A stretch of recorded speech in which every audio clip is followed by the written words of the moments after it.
Salut, c'est Loris Vitry, yoga thérapeute. Bienvenue dans cette première vidéo gratuite de l'atelier complet pour libérer son diaphragme. Avant de commencer l'atelier pratique, j'aimerais vous expliquer les enjeux d'un diaphragme complètement libéré des tensions et des blocages. Je vous conseille vraiment d'être attentif à toute la vidéo jusqu'au bout, car vous allez découvrir des informations extrêmement intéressantes. La première chose à comprendre est que votre respiration est essentielle à la production d'énergie. Concrètement, votre énergie, elle est produite au niveau cellulaire. Au niveau cellulaire, vous avez la cellule comme ceci, qui produit de l'énergie, énergie qu'on appelle dans le corps de l'ATP, de l'adénosine triphosphate, qui sont des molécules énergétiques qui servent tout simplement à faire fonctionner les organes et le corps. Mais pour produire de l'ATP, de l'énergie, la cellule elle a besoin de deux ingrédients.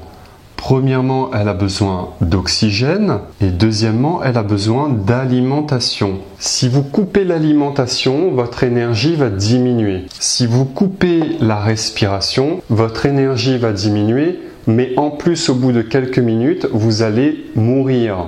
Vous comprenez donc l'enjeu d'une bonne respiration, mais malheureusement, si vous avez un diaphragme qui ne fait plus son travail correctement, donc ce travail de ventilation des poumons, vous aurez de très gros problèmes énergétiques. Votre métabolisme sera au ralenti. Deuxième chose, c'est l'oxygène qui va venir brûler l'alimentation. Si vous manquez d'oxygène au niveau cellulaire, vos cellules ne vont pas oxyder ce que vous mangez. Vous devez avoir une bonne respiration pour pouvoir parfaitement oxyder. Donc l'oxydation, c'est le feu digestif pour produire de l'énergie, mais aussi pour éliminer les déchets. Et tout ça, ce n'est possible que grâce à un bon niveau d'oxygène. Donc vous imaginez bien que si votre diaphragme au niveau du plexus solaire, s'il ne fait plus son travail pour l'inspiration et l'expiration des poumons, il y aura un très gros problème d'oxydation. Donc concrètement, vous n'allez plus brûler correctement vos repas, vous allez très mal les digérer et en plus, vous allez très mal éliminer les déchets qu'il génère. Au niveau émotionnel, il faut savoir que ce diaphragme, qui est situé juste au-dessous des poumons, vous avez également le cœur qui est au niveau de la gauche. Le cœur, il est entouré d'une membrane qu'on appelle le péricarde. Le péricarde, c'est un tissu qui protège, entre guillemets, le cœur des chocs physiques, mais également des chocs émotionnels. En présence d'émotions fortes, le péricarde a tendance à se contracter. Mais ce n'est pas le péricarde en lui-même qui se contracte. Ce n'est ni plus ni moins que le diaphragme tendu qui va affecter votre cœur. Il va l'affecter au niveau physique en créant une oppression au niveau du cœur. Cela va générer des phénomènes comme l'hypertension, l'oppression dans la poitrine, une difficulté à respirer. Mais il y aura également une oppression émotionnelle. C'est exactement quand on dit avoir le cœur lourd. Ce n'est ni plus ni moins qu'un diaphragme qui est complètement bloqué, crispé par les émotions, par le stress de la vie quotidienne. Donc vous comprenez l'enjeu de libérer ce diaphragme. Et enfin, la respiration, elle est liée au système nerveux endocrinien. Le système endocrinien, c'est ce qui gère toutes les glandes endocriniennes qui libèrent des hormones dans le corps. Ces hormones permettent le bon fonctionnement du corps au quotidien.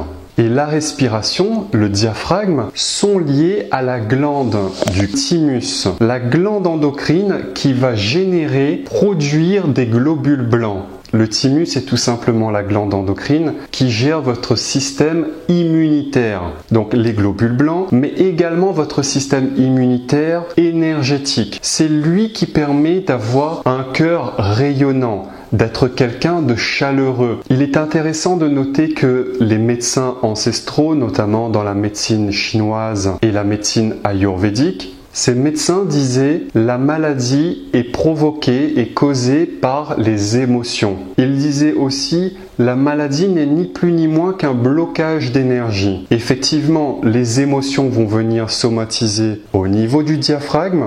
Le diaphragme va se tendre, va se crisper, va se bloquer et malheureusement, il ne va plus faire son travail d'oxygénation pour produire de l'énergie. Donc le blocage énergétique dont parlaient ces médecins ancestraux n'est ni plus ni moins qu'un blocage du diaphragme. Vous réalisez donc l'importance de libérer votre diaphragme de toutes les émotions qui ont somatisé dans le passé, mais également de tout le stress qui s'accumule jour après jour au quotidien. Alors, il existe d'innombrables techniques pour libérer le diaphragme. Personnellement, je les ai toutes essayées, car très jeune, j'ai subi de très nombreux chocs émotionnels qui ont littéralement sclérosé, bloqué mon diaphragme. Et malheureusement, à l'époque, je suis tombé très malade au niveau physique, mais aussi au niveau psychique. Heureusement que j'ai fini par découvrir que tous ces problèmes de santé n'étaient ni plus ni moins qu'un blocage d'énergie, comme le dit les médecines ancestrales, et qu'il fallait tout simplement libérer le diaphragme des émotions somatisées par le passé pour refaire circuler l'énergie, pour libérer le thymus, pour relancer le métabolisme énergétique au niveau cellulaire. Donc j'ai fini par essayer toutes les méthodes qui existent pour libérer son diaphragme. Mais malheureusement, la plupart d'entre elles ne fonctionnent qu'à court terme.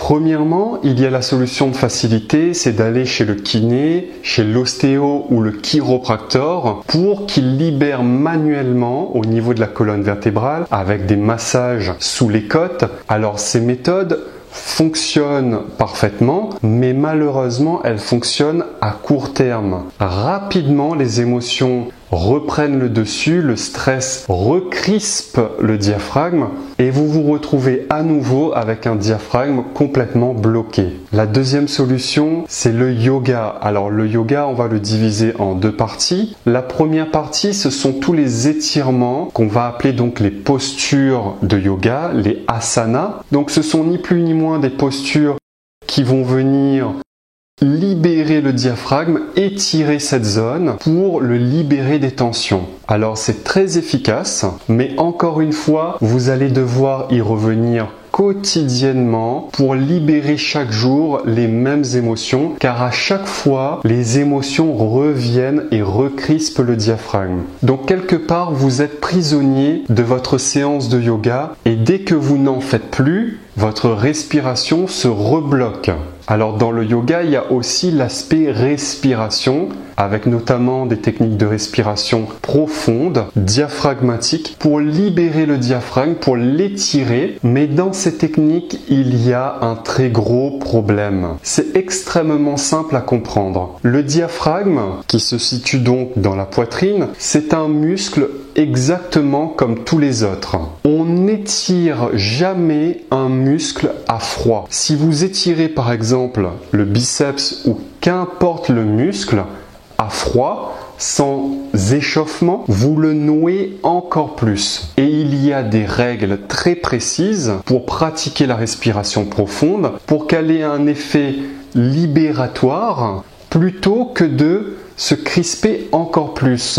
Et c'est ce que j'ai observé pendant plus de 10 ans de pratique. La plupart des pratiquants de yoga resserrent encore plus le nœud au niveau du diaphragme parce qu'ils étirent tout simplement leurs muscles respiratoires à froid, sans échauffement et sans respecter des règles extrêmement précises pour la respiration profonde. Ces règles, justement, je vais vous en parler précisément dans l'atelier complet sur la libération du diaphragme. Vous allez voir, ça fera toute la différence. Et évidemment, il y a encore des dizaines et des dizaines d'autres techniques pour libérer son diaphragme. Comme je vous l'ai dit, je les ai toutes testées et malheureusement, elles n'ont un effet qu'à court terme. Elles soulagent temporairement, mais ce n'est pas la solution à long terme. Pour libérer votre diaphragme à long terme, vous devez réapprendre à respirer seconde après seconde, 24 heures sur 24, 7 jours sur 7 et 365 jours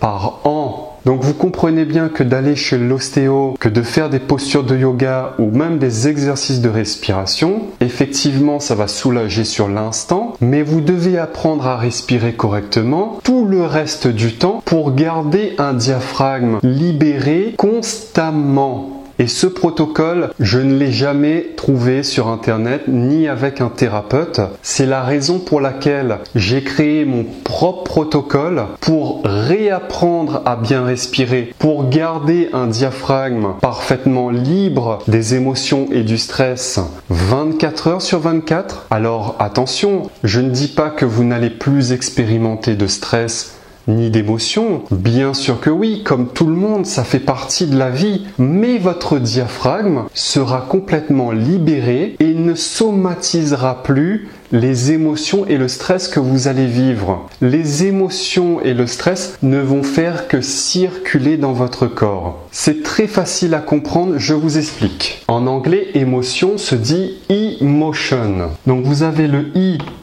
qui signifie énergie, et vous avez motion qui veut dire mouvement. L'émotion, ce n'est ni plus ni moins que de l'énergie en mouvement. L'émotion, elle n'est pas négative en soi. C'est quand une émotion n'est plus en mouvement, qu'elle se bloque au niveau du diaphragme, qu'elle devient extrêmement négative pour le corps humain et pour son esprit. Comme les médecins ancestraux le disaient, la maladie, qu'elle soit physique ou psychique, n'est tout simplement qu'un blocage d'énergie, qu'une émotion qui s'est bloquée dans le corps. Donc en gardant un diaphragme libéré, une respiration fluide, vous empêchez aux émotions, au stress de venir somatiser, de venir se bloquer dans le corps. C'est justement tout l'enjeu de l'atelier que vous allez suivre dans quelques instants, c'est de permettre cette libération émotionnelle, non pas à court terme, mais de manière permanente. Parce que évidemment, nous vivons dans une société génératrice de stress et d'émotions. La solution n'est pas de se couper de la société, de se couper des émotions, mais de les laisser circuler librement dans le corps et notamment au niveau de la respiration avec un diaphragme complètement fluide. Pour vous résumer les avantages d'un diaphragme complètement libéré 24 heures sur 24, premièrement, vous avez une meilleure oxygénation au niveau cellulaire, meilleure oxydation de ce que vous mangez, meilleure digestion, meilleure élimination des déchets, augmentation de l'énergie, augmentation du métabolisme. Au niveau émotionnel, c'est un cœur en paix avec un péricarde qui n'est plus tendu, qui n'exerce plus de tension sur le cœur. Au niveau énergétique, c'est aussi une personne chaleureuse, rayonnante, attractive, qui dégage une certaine énergie, une certaine aura autour d'elle. Je suis sûr que vous connaissez des gens comme ça, qui ont toujours la joie de vivre, le sourire. Au niveau du système endocrinien, c'est un thymus qui va être performant, donc qui va libérer suffisamment de globules blancs pour avoir un système immunitaire optimal. Clairement, en libérant votre diaphragme, vous devenez physiquement, intérieurement plus libre et cette liberté intérieure va libérer votre potentiel extérieur dans votre vie de tous les jours. La libération du diaphragme, c'est une libération intérieure qui impacte votre vie extérieure. Voilà, j'ai donc créé un protocole, un atelier complet pour normaliser votre respiration et libérer votre diaphragme de manière permanente, 24 heures sur 24. Pour commencer l'atelier, c'est très simple. Il suffit de cliquer sur le lien de commande en dessous de la vidéo. Vous recevrez ensuite un accès à une zone membre et vous pourrez accéder juste après à la vidéo suivante. Je vous dis donc à tout de suite dans la prochaine vidéo.